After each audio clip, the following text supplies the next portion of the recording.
Ainda rememorando o acontecimento de ontem, no dia 10 de março de 2023, mais um ano se passa e fica na nossa memória o testemunho daqueles homens fiéis que estiveram dispostos a entregar sua própria vida e antes mesmo do martírio entregaram a si mesmo como testemunhas de Cristo nas terras do Brasil e de toda a América. O primeiro sermão pregado foi no Salmo 27.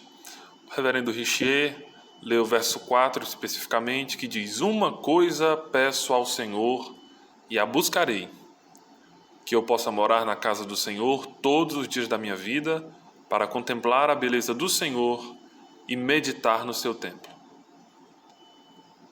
Aqueles irmãos estavam muito longe de uma edificação, de uma paróquia, de uma capela, de um salão de culto, de um templo, de uma estrutura física que pudesse comportar eles para que confessassem o nome do Senhor, adorassem a Deus, para orarem, intercederem, para rogarem as bênçãos de Deus.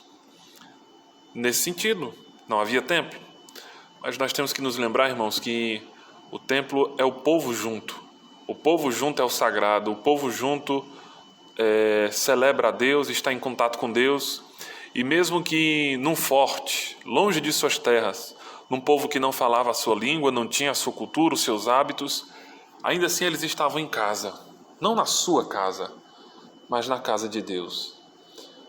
Nós não temos outro conforto a não ser na presença de Deus, ao passo que quando nós abraçamos o pecado, quando nós somos negligentes com o fato de que devemos congregar, quando nós somos negligentes nos deveres espirituais, nós nos sentimos fora de casa, nos sentimos exilados, perdidos, sem rumo, porque estamos longe de casa, à semelhança do filho que sai da casa do pai e não se sente abraçado porque ele podia ter riquezas, mas não tinha mais a presença do pai.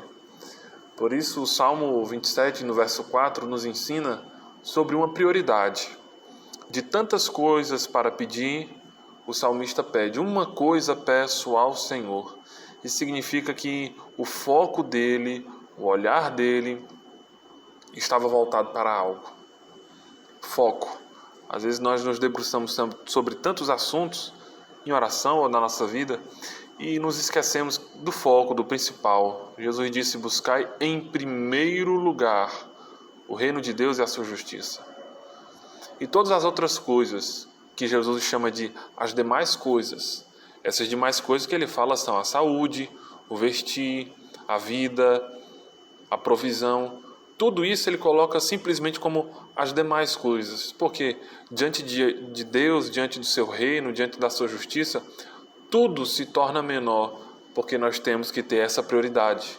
Uma coisa, um foco, uma primazia. Servir a Deus não deve ser algo secundário em nossas vidas, mas a nossa prioridade.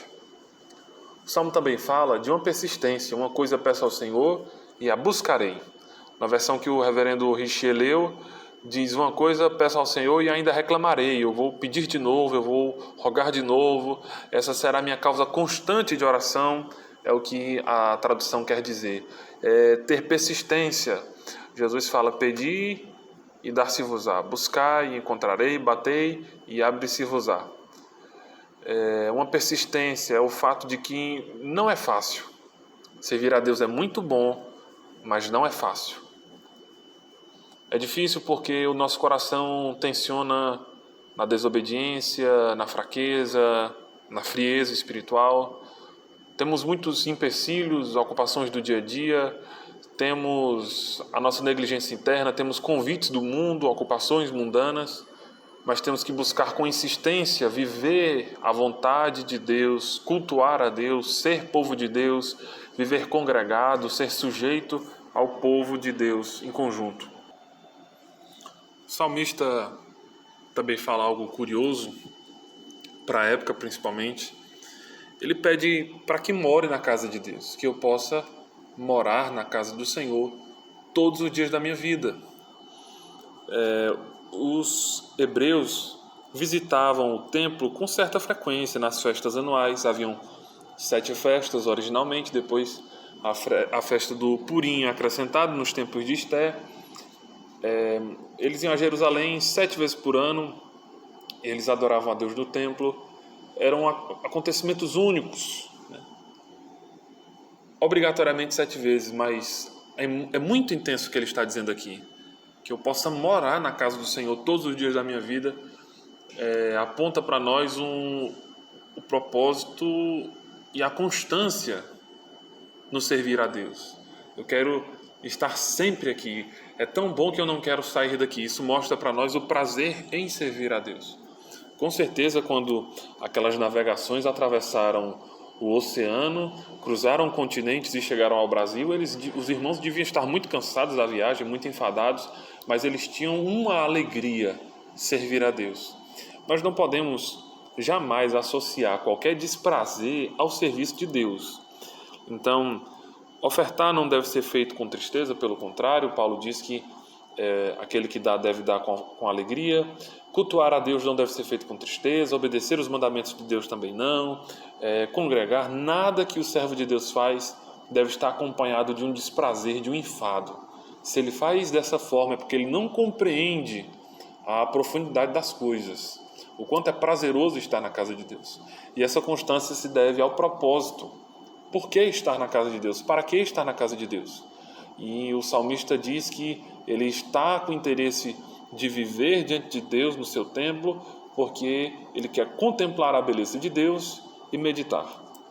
Contemplar a beleza do Senhor e meditar no seu templo. Um local de contemplação, de maravilhamento. Contemplar o próprio Deus e refletir. Refletir nos atributos de Deus, nas palavras de Deus, nas promessas de Deus, nas obras de Deus, refletir sobre a vida, ponderar, colocar cada coisa no lugar, entender as coisas como realmente devem ser entendidas. O culto de Deus nos dá uma noção melhor sobre quem Deus é, nos alinha, nos orquestra melhor nossa participação na igreja local. O culto de Deus, ou o culto a Deus, também nos dá discernimento sobre nós mesmos.